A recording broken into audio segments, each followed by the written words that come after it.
Hi, I'm Drew. And I'm Sam. And welcome to Drewling Samantics.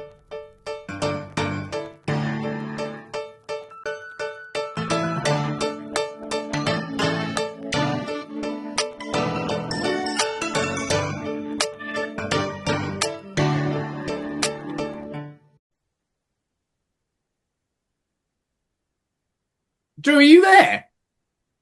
No, I'm not doing it, mate. What do you mean you're not doing it? What? I'm used to something better now. I'm not coming on until I'm beautifully shot and lit. You know that's completely irrelevant to anyone that wasn't watching last week's episode on YouTube. That is true. Yeah, But, I mean, people listening knew as well. But we had beautiful sound. Yeah. We should probably explain. Drew threw his toys out the pram there because we last week we recorded at my flat, something that we do very rarely, but we love to do it when we can get together, have a couple of drinks and do an in-person record, something that we promise we're going to do more, and then we don't break that promise. We're just not very good at keeping up to the level that we hope we could. Circumstances take us other ways, don't they? Exactly. So we were lucky enough to be doing an in-person record last week, or last week's episode was an in-person record at my flat. But it was a bit different to normal, because normally we set up my camera and away we go. One shot, one kind of chat, lovely. Last week we were spoilt, weren't we, Drew? Oh, we were spoilt. We were beautifully lit, lovely, wonderful sound, multiple camera angles and looks. Yeah, it was fantastic. So another massive thank you to the very, very talented Phil, friend of the podcast, long-term friend of the podcast, long-term friend of mine, who came along and did a bit of filming for us. Don't get used to it because he's very talented and he costs a lot, and we can't afford much in demand. Yes. Yeah, well, that more than anything, he's so bloody busy. But he found time, he came along, and we had a great laugh, and it was really lovely to catch up with him. But yeah, if you happen to be a YouTube viewer and haven't seen last week's episode, go along, have a look. You'll see the difference. Certainly to this standard rubbish where it's just you and me on Zoom, which. But it isn't just you. No, it isn't. Very good. It isn't. And we have a whole episode kind of segue this week, because we are going to be taking a dive into a, with another beautiful, wonderfully talented and technically brilliant guest we have this week. Yes, indeed. So this week we're joined by someone who I worked with many, many years ago. One of the sort of behind the scenes, and I don't mean that literally, but one of the people who does something that isn't perhaps in the forefront, not something that you would notice when it is there, but you certainly would if it wasn't there. I think that's absolutely. Yeah. But rather than rabbiting on more, we're going to talk to the very technically minded, the very brilliant Mr. Vittorio Verta. And there he is, looking splendiferous in the sunshine. Someone who, honestly, I haven't seen for the best part of a decade, and that's terrifying to say. Yeah. Vittorio Verta, how are you, mate? Lovely to see you. Nice to see you. I'm great. Thank you for having me on the show. No, not at all. Thank you for joining us. Drew meet V meet Drew. Vittorio, better known as V, although I imagine when you've been misbehaving, husband uses full name. Is that? He uses all of my names, yeah. Oh, God. Yeah. We won't have to ask what sort of scenario that is. But anyway, yes, the lovely V is joining us today. Someone who I had the absolute pleasure of working with many, many years ago. I had the joy of seeing you at work, sampling your talents. That sounds really weird. Don't know why I said that. But rather than throwing all these sort of weird, cryptic things, I'm going to jump straight in and say, look, can you tell everyone, all our lovely listeners and viewers, who you are and what you do? Because you'll explain it so much better than I could, even if I wanted to. Sure. So I am a designer for music and theatre, as well as a systems networking engineer for large-scale touring shows and festivals. Yeah, so you can see why I wouldn't have been able to explain that, because that's just all gobbledygook. For those stupid people in the room, give us a bit more. We're both waving at that moment. We're both waving. What sort of jobs are involved in what you do? What kind of things do you end up doing for your job? It honestly varies. Like, if there's my current role now is as a designer. So I'll get sent like a load of tracks. I'll listen to them. I put through a concept design. and then from there we agree with the artist, the management, and then we just basically program the show. So recent tours where I've been full hands-on designer, I get the final say. And and basically I just make, so whenever you go to a concert, you see all these lights, you see the staging and stuff like that. Sometimes I do all of that. Sometimes I just do the lights. And then other times when I'm just a network engineer, I basically get sent the drawings from the client. I look at it, I go, right, we can have this, this, this, and this, just to make our lives easier on the road. It's a lot of, it's very hard, but it's, you have to learn like a lot of like internet protocols and like IP addresses and stuff like that for the network side of it.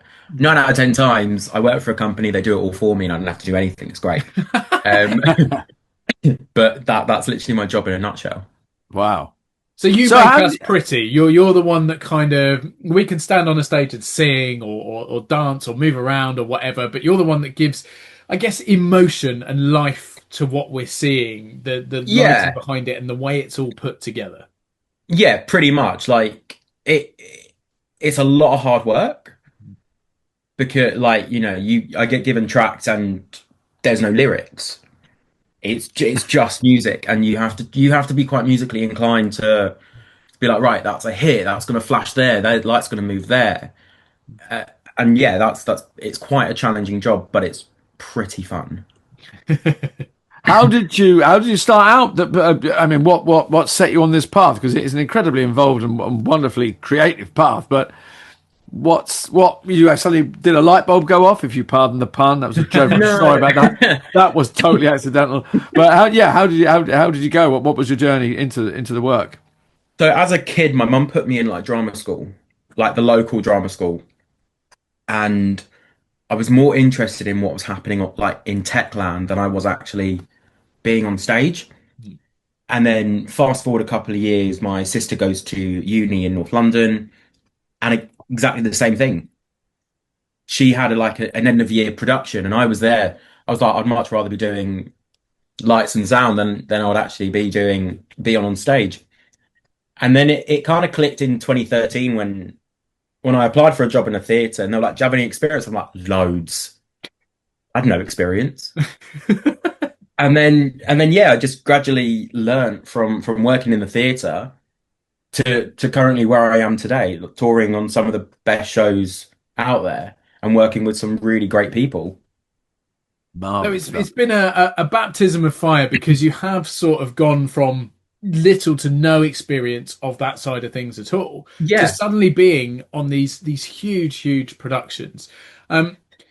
Was there a moment on this sort of early stuff where you kind of went, right, this is now making sense, this is absolutely my pathway, this is my future? Or is it always just more learning and more stuff coming in and going, oh, I hadn't thought of that route? Or it's always, this industry is, you always learn something new every day.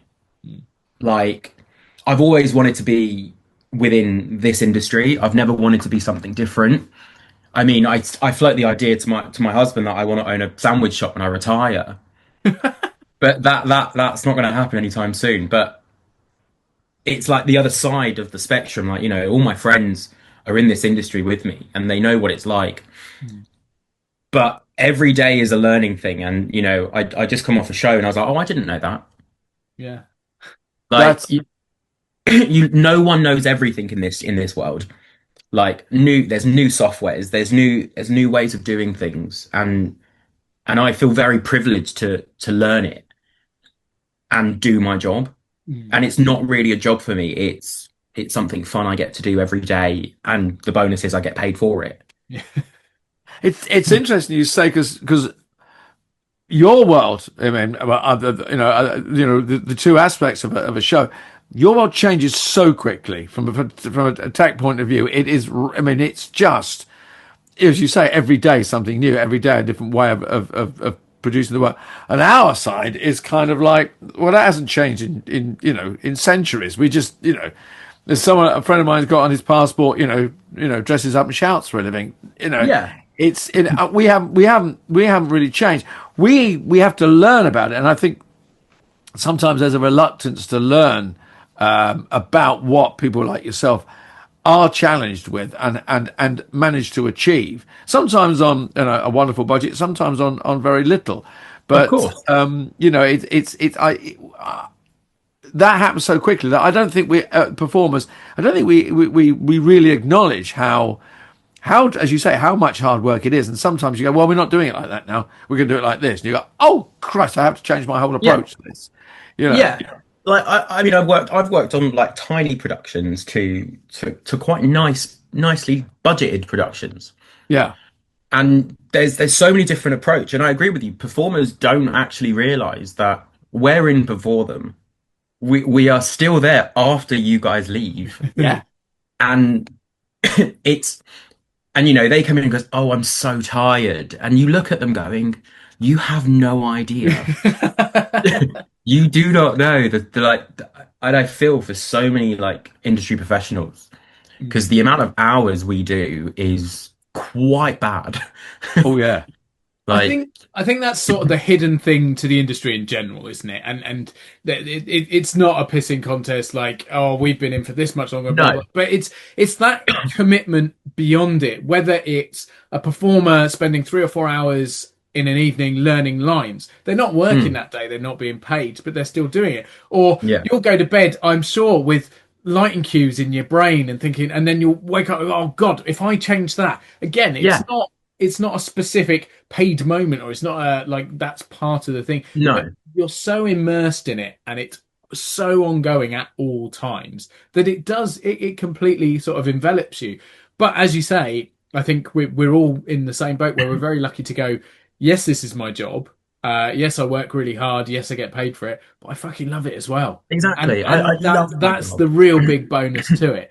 But so you obviously said you're off on tour very soon. Talk to us about that, because that is obviously a massive production. So you've done all different levels and all different scales. This one's a big one.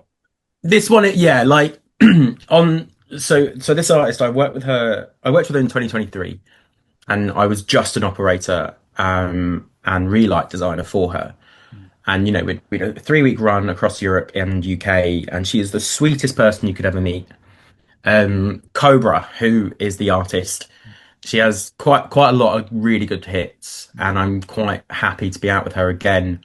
Fast forward to this year, we've got a 7-week US tour, followed by a 2.5-3-week EU UK tour. And I'm working very closely with the production team and management on this. We start rehearsals in 2 weeks. And like it's been quite fun to work on it. Management are great. I've worked with them before. Pete, who is the tour manager / production manager, is a wonderful human.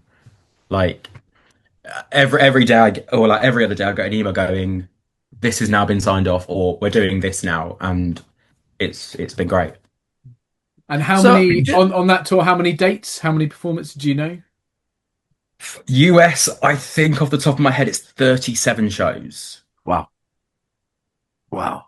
And then UK, Europe, I think it's only like 8 or 9, maybe less. But even so, when you put that across there, you say 7-week tour, which if you were doing every single day, which isn't possible because of travel and stuff, it would be 35. Is that right? No, 49. Sorry. No, so 49. So you're a good like 80% of the dates are performance dates. Plus you throw travel into that, going to new venues. I'm guessing you have to an extent, the show will be identical from show to show, but different size stage, different setup. So you're having to adjust every time. Yeah, like we're taking. I can't really say too much about it, but we're taking set, and we are taking like our own floor package, because this is a festival tour run for us. So, and then we rock up. We put exactly the same system in as we do every other show for the floor, so that will be identical. The only changes will be what's in the air provided by the venue or provided by the festival, and then me and someone else will program it beforehand, go to the venue, plug everything in, check it all works, do the show, pack down, go to the next city, do it all over again. Yeah. So your day-to-day pattern is regimented and I mean it's got to be there. It's got to work because you've got an audience at whatever time of day or evening it is. You've got to be on that. So it's fairly relentless, isn't it? I mean, it sounds great. 7 weeks in the USA. Whoa, great, fine. Yeah. But you're gonna be on it all the time, aren't you? Yeah, of course. Like, this one's quite a nice one because, we fly to Idaho, we have like one day off, then we just go straight into festivals. Nice. Like we check out the hotel, get on the tour bus, festival, day off. And it's a rinse and repeat thing. Love it. And then before you know it, it's done. It's done. Yeah. I fly back home. It goes so quick. And just to put it into context, what sort of prep time has there been building up to? So obviously you go into rehearsals in a couple of weeks, but how long, because you're already programming stuff and already working on things for this one, how long in advance are you actually physically creating stuff for something like this? It all depends. It honestly all depends on the show. Cobra, for example, I had a week when we spoke a couple of weeks ago. Yeah. I had a week in an office, and it was me and the tour manager just sitting there, just throwing ideas together and getting a concept drawing and basically showing Cobra what it could look like. Yeah. Now that everything has been signed off, ish. Well, actually, this is going out soon. Now that everything has been signed off, we've got about a week. Wow. We've got a week to get this show ready before we fly out. And that's not a week of Monday to Friday, 9 to 5. That is putting the hours in. That is Monday to Friday, 8 a.m. till whenever we finish. Yeah. And just getting it done. Because it's another one of those things where, and again, I think maybe not so much the performers, but perhaps audiences are slightly more guilty of, is you sort of go, oh gosh, there must be this long rehearsal period for singing or the learning lines or learning dance moves. But actually, the tech side of things starts so much. It's like, and it's a slightly sort of not related, but it is related. You look at pantomime. Pantomime is one of the quickest and one of the slowest turnarounds. But so as a performer, quite often it's an intensive rehearsal period of, I don't know, 5 to 10 days, and then you go straight into shows. You do your 40, 50 shows over 25 odd dates or whatever, and then it's done. You go, well, relatively speaking, that's a very short period. But casting starts almost immediately that one has finished. Yeah. The next one begins, and planning the lighting, knowing the show, thinking about all those other techie things. So, and as you say, you've obviously got this massive tour coming up, but you're working on various other things simultaneously. Yeah. I've got. I'm currently doing a one-off gig for. It's not really stuff I do, but I'm doing an escape room for someone. Oh wow! So they approached me and wanted a load of custom like escape room stuff, like electronics made. So I'm in the process of doing that. I've got a theatre show going out towards the end of the year, hopefully at the Union Theatre. Oh, nice. Ah, nice theatre. I've still got so many projects. I'm in the middle of production designing for a event in Manchester. Like, I've got all these shows going out. I don't have time to stop. No. and it's great. I love it. And having worked with you, I know that you couldn't stop because that isn't you. So if for some reason there wasn't, you'd be twiddling your thumbs and climbing the walls because you need something to keep you sort of occupied and animated and to keep that crazy technical brain ticking over, because otherwise you just sort of end up in a stupor day. And I guess it's the same with us as performers. When you're not working, you're so desperate to be out there doing it, and you just want to keep those things going. But so speaking of the performing side, and obviously not so much for you, but it's where you kind of kicked off. But we met on a show, as I said, best part of 10 years ago. I think it was 9 years ago. I think it was 2017. Where, and I mean, we've been lucky enough on Drewling Samantics to have a couple of other people we have Matt Trailer on. Amazing. And Nick, who the fabulous Pink Dragon Fifi. Nick's also been on the show. Who we all met at the same time because we were brought in to do this incredible show at it's the Olympia, wasn't it? Olympia London. So talk about lighting that, because essentially it was. You can't really call it a musical. You can't call it a play. It's somewhere in between. But it's a far cry from the sort of fast-paced, loud, in-your-face music gigs you do. How was it Yeah. adapting to doing something like that? It was it Throwing was you all under the right. bus now, I appreciate. Yeah. I mean, like, look, Miriam, Abid, they're lovely, lovely people, who were the producers of the show and director. But they didn't really like, they let me do what I wanted to do. Mm. The brief was theatre music. Yeah. And the way it didn't really mix with what was actually happening, because if I remember, it was a long time ago. Jungly Jagulda, which was the show we did Yeah. at the XL, was essentially a Pakistani show of a baddie, and then Fifi the Dragon was there. Yeah. It We was described it as sort of a bit like Pakistani panto, but it was basically yeah, traditional fairy tales from both cultures sort of crossing over, East and West. And yeah, it was educational, it was entertaining, it was a whole mixture of things, which is why for you, yes, it was great to have the free reign, but it must have been quite a sort of responsibility to kind of go, a lot's weighing on this. yeah. It was, and like you could feel the pressure from them. Like, I mean, look, they managed to sell out tickets to they sold out, which is great, Mm. which is really, really good. Um, but yeah, I think when we had the rehearsals in Waterloo, it like everything started clicking, because I remember that at one point the script wasn't ready, and then Miriam was like, no, we need to change everything. Just change everything. Like, I don't want any of this. I'm like, oh, okay, cool, that's nice. But Lovely. but it was a challenge lighting that, because there were a lot of restrictions at XL Mm. in the conference center. Like, we weren't allowed to take the lights all the way out, so there always had to be lights on. Mm.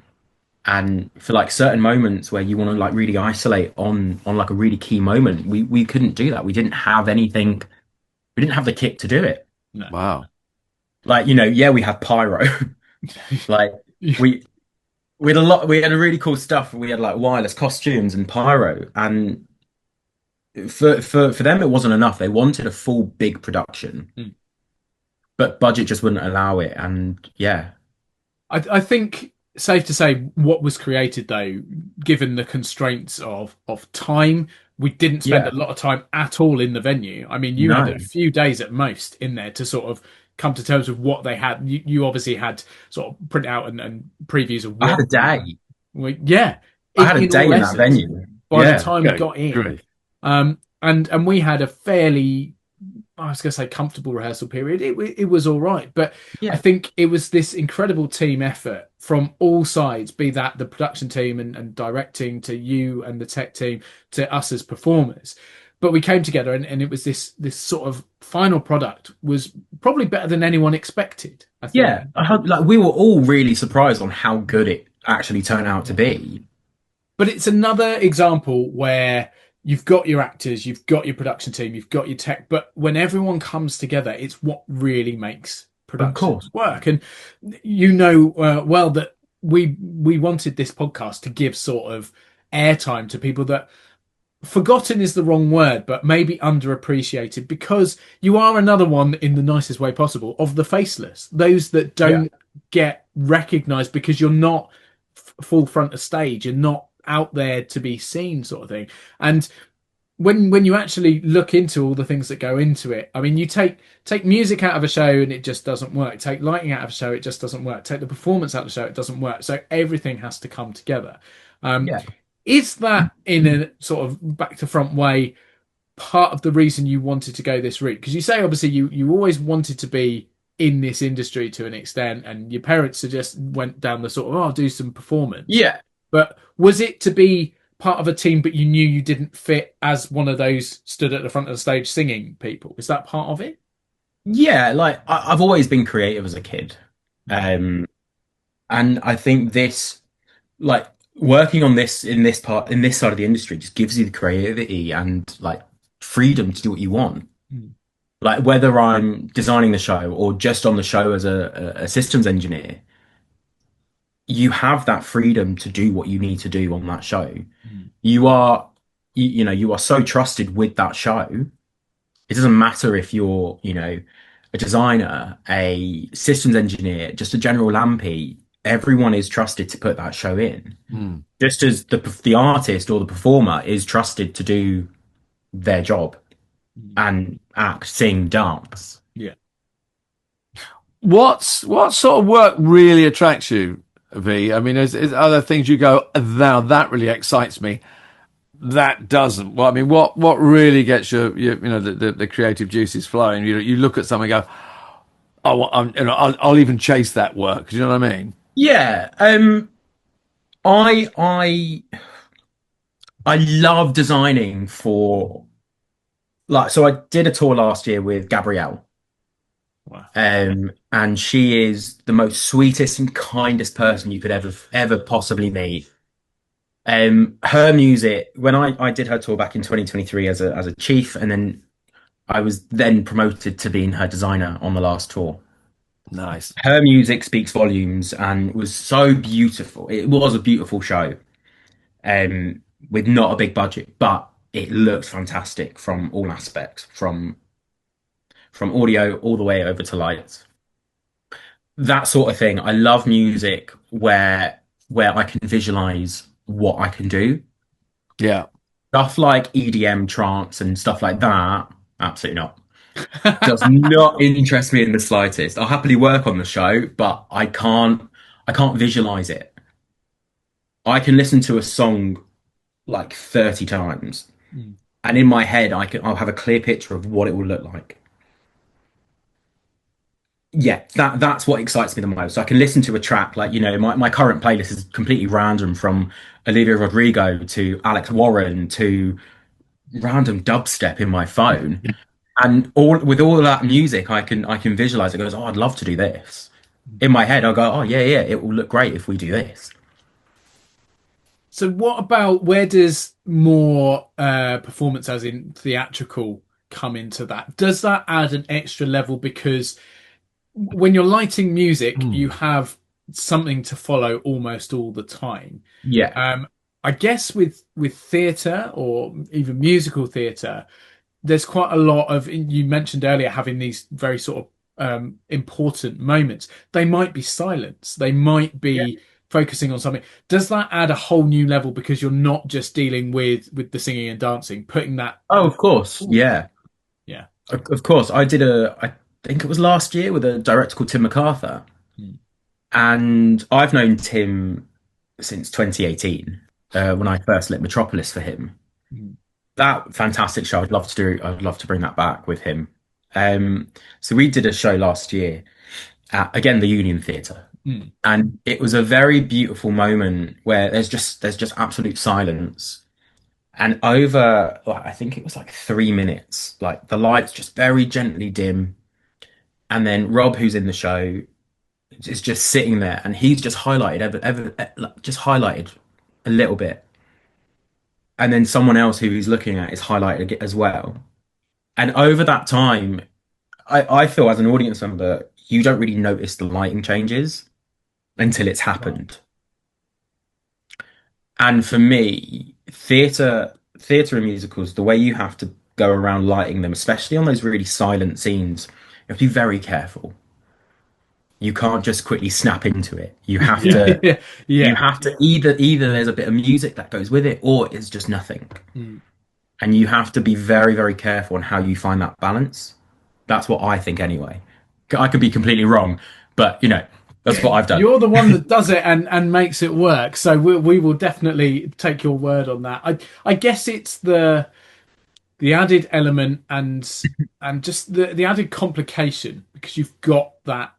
I was going to say emotion. You've got emotion in music, obviously, as well. But to add those different levels, just an extra challenge, maybe. Yeah, 100%. Sometimes the music's there, sometimes it's not, and you have to go with what's in the script. Like, I did a show recently, and the stage manager, who was the operator, was like, "When do I go?" And I goes, "When it feels right." When it feels right. Yeah. He goes, "But it's scripted." I goes, "I understand, but when it feels right, you'll know." Yeah, you will know. You will know. It's interesting. I one of the most exciting things I've ever done was I directed a show. It was a thriller at the Theatre Royal in Nottingham, and I was really nervous about lighting the show. I was, and the DSM to me, what are you worried about? You've got 2 lighting designers up there. You've got a lighting up. You don't worry. Just sit there and tell them what you want. Yeah. Tell them what. And there was at one point the play takes place over several hours from late afternoon, summer late afternoon until midnight, gone midnight. And the light obviously the guy Ian said to me, do you want are we going to be theatrical about this or should we be naturalistic? And I went, I'd quite like to be naturalistic because I'd like that early evening into night. And he went, yeah, no problem, got that, fantastic. And then there was all the bit, and he gave me, well, okay, we've got stuff from out front, we've got stuff. And he was lighting this thing, and I was sitting there going, that looks fantastic. And he goes, so what about the evening and tonight? And I went, I never noticed a thing. He went, bang, that's it, sold it on me. You didn't notice it, that's done. Yeah. And it was so exciting. The guy was going, I went, well, this moment here I need some. He went, he said, you really want just to close everything on the main protagonist, take the other 2 out for a while. Yeah. I mean, yeah, okay. And it was just lovely to go, oh, I like that. Do you like that? Or you can have that. And I'm going, or that. And I'm going, don't give me too many options. But it was so exciting to sit there and just hand over. He came to see the run, he came to see the producers run, and they knew exactly what they were going to do. And he said, I love the play, I see everything. He said, but this is going to happen, this is going to happen, this is going to happen, And I went, yeah, it's in your hands. And I did sit there, and someone said to me, oh, the lighting, Drew, the lighting's amazing. I went, it's got nothing to do with me. I just said what I liked. That was down to them, And I really appreciated at that moment and the guys go, no, it's great. We love the play. We like what you've done with it. Fine, it's fun. But I'm going, yeah, but no, don't worry about it. After the moment, the stuff that we really enjoyed was just sitting there, you going, I love that, Yeah. That's the excitement. That's the buzz. Because then, we made that. We gave our interpretation there of the work in front of us, And he said that was the buzz. And he said, if you'd have come to us and gone, we want this, he said, we'd have done that, but we might have gone, yeah, but do you think, And so the next show, which is always the way. Yeah, the next show we did, I went, I'm not going to say anything, guys. They go, no, please give us something, But are you ever given something and you're like your hands are tied? Are you ever given something and you think, if only I could, mention no names, obviously. Are there and how frustrating is that? It's more frustrating. Like, it's so frustrating. People don't actually realize. Everything always comes down to budget. Of course. I work with someone very closely, and they're like, I want this, I want this, I want this. I'm like, but you don't have the money. I'm very open and honest whenever I get booked on a job. Because if you come to me and you're like, I want to do this show and I want to make it the best show ever, I'm like, cool, you need the budget to kind of back this up. Yeah. Because, you want a whole rig of lights, you want pyro, you want a stage that rolls, you want a stage that rotates, you want all of this. And you've given me 50 quid. I can't do that. Yeah. But there's always workarounds. There's always workarounds. Like a show I did last year, we had projection in it. The set designer wasn't really a set designer, so I jumped in and did the set. And that show's coming back hopefully this year. And there's so much you can do with projection, but you don't really need a lot of lights. And that it's scary for me because I'm a bit like, hang on, no, bin off the projection, get me in, and we'll just have more lights. But it works and it doesn't work. If you can make it work, you have a great show. Yeah. If the projection's just there. That's what it's all about, isn't it? Making things work and just and that's another part of where your talent and skill comes into play. Being told this is the vision that we want, and you're going, right, well, given the constraints I've got here and knowing what I know about the tech side of things, how can I achieve that? Or what can I achieve that is similar, that does that job, but isn't what they're necessarily thinking? So that's one of the sort of the biggest things behind it. But V, honestly, mate, I could sit and listen to you for ages because it just fascinates me. and I love performing, but it terrifies me to think, what would it be like without the skilled guys like you out there that actually put everything together at the end and make it all suddenly work, so to speak. But we're well aware you are in the middle of working on a show, so it's we absolutely need to let fine. you get on. We're not going to keep you much longer. But before you do go, can we ask one small favour just to finish off? Couple of minutes left. You must have some incredible stories from all the tours you've done and all the different jobs you've done. Is there some sort of anecdote, a tale, a little kind of thing, as Drew likes to say, that you dine out on, that you tell people, something that's going to shock or make our audience laugh? A little story from your career.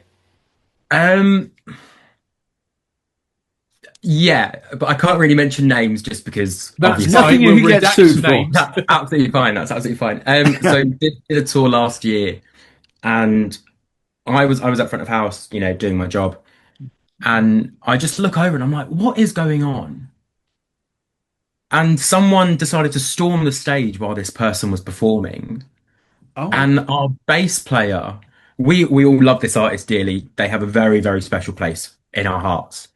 Our bass player decided to dance with this person who was very, very drunk. Sorry, it's my dog.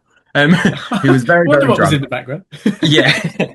Who was very, very drunk. And then next thing, our management, our tour manager and one of our audio techs just blissfully storms the stage on the other side of the stage while this artist was on, far stage left, not noticing a thing, and just dances with this lady off stage. While security are just watching us do all of this, by the way, they didn't do anything. And the woman comes up to us and she goes, "That was a fantastic show, blah, blah, blah, all of this. And then management, you are barred and banned from every show we do." We didn't realise that later on she took a bit of equipment of ours as a souvenir. And you can't really use that bit of equipment without having the actual stuff to use. So yeah, we later found out she stole from us. Oh my God. And then waited for us after the show and was like, "I love you all." We're like, "You don't even know us. Please leave." Wow. Crazy. I mean, That's extraordinary.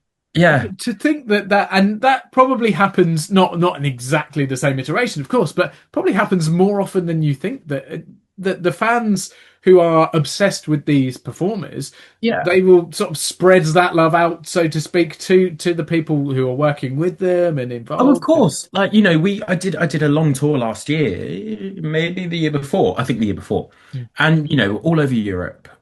And I was told, do not tell your name to anyone unless they are on the tour. And I'm like, why? Like, They will hunt you down. They will find you. And they were like, they will hunt you down, follow you on Instagram, follow you on Facebook. They will find you. and I thought they were just joking. No. There are some obsessed people. They are there. Yeah. If they know who you are and they know you're on the tour, they will do everything in their power to try and hunt you down and be like closer. And be as close as you as possible. Wow. And after shows, we go on stage, we start clearing stuff up, and people screaming for set lists. They're screaming for set lists, they're screaming for guitar picks, and then they scream your name. And that's when it becomes worrying. That's when you're a bit like, I'm just going to ignore everyone around me. What a note to finish on. V, it's been an absolute pleasure having you, mate. It's so lovely to catch up. All the very best with the tour. Hope everything goes well. Enjoy 7 weeks of America and then a few more weeks in Europe. Stay safe, obviously. But yes, thank you again for coming on the show. It's been an absolute joy having you. Happy to be here. Thank you so much, guys. Thank you so much. Take care of yourself, buddy. We'll see you later. Thank you. Bye, mate. And off he goes, fascinating and talented, and off he goes to America for 7 weeks. I'm not jealous, but that's what skill and talent earns you, isn't it? I mean, you get to do these wonderful shows working with wonderful artists, and he's a wonderfully talented man. And it was at the beginning where he sort of reeled off his job title and he went, "What was that? Sorry." Yeah. But, incredibly. I mean, it's just... we've used the term unsung heroes, and it sounds a bit sort of meh, but it's genuinely true because, and hopefully we've put that across in all the conversations we've had in this episode, that without the tech knowledge and abilities and skills of people like V, we've both done outdoor theatre where you have very little other than perhaps a few like little floodlights flashing up on you, but it just doesn't have the gravitas, just doesn't have the impressive nature of something that is well lit, where the sound changes the thing, the design of the stage.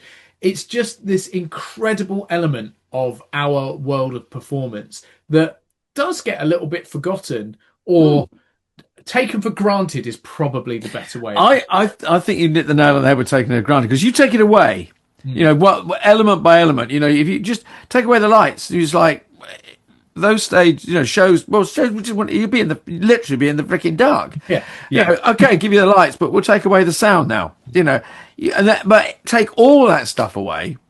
There is nothing. There's just performers, you know, struggling with their talent, and it's only when you get talent like Vittorio, you know, and an understanding and an ability and a love to be faceless, but he knows, you know, I one button, I have the power to just, you know, but it's having the generosity of spirit and skill to go, no, because I know I'll sit here deeply satisfied that everyone's, you know, 50% of what they're cheering and clapping is my work, you know. It's not an egotistical role, is it? Because you don't have the outward plaudits, and I guess very different in a way to what we do. Because we thrive on the response. That is what. Yes, we do film and TV, and that's probably less along those lines. But no, it's another beautiful area of this wonderful industry that has been fascinating to take a dive into. And another huge thanks to V for coming on. Fabulous stuff. Yeah, just don't tell people your name, mate, when you're out on tour. That's it. Yeah, don't say anything. Yeah, silence is gold. But, brilliant stuff. But yeah, just another fabulous week, mate. Another lovely chat with another talented person. And what have we got next week? You and me. Yeah. Another chat with another talented person. The enthusiasm there was brilliant, mate. Thank you. Perhaps we should do the next show in the dark. We could turn lights off. Then we're showing the difference that makes. Hey, you know, yeah. Although actually, most people are listening because it's a podcast, so it probably won't make the slightest bit. No, it won't make any difference. Won't make any difference. Well, yeah. On that really useful bit of information, we should probably go, shouldn't we? We should. Yeah. We should. It's been lovely, everyone. Thank you for joining us. Come back Thank next you very week, much. and me and him will have a bit of a chat about something. Yeah, we'll have a bit of a moan about something, no doubt. Anyway, we'll find something to do. We'll find something. Cheers, all. See you Cheers, Sam. Bye. Take care, everyone. Bye-bye.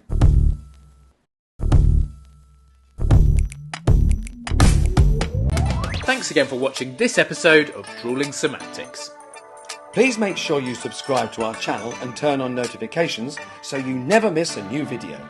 Don't forget, we're also available as audio only. Just search Drewling Samantics in any good podcast app. And please support us on social media. All our links and handles are on screen now. We love welcoming new followers and subscribers, so why not share with your family and friends so they can join in too? Thanks very much. See you next time.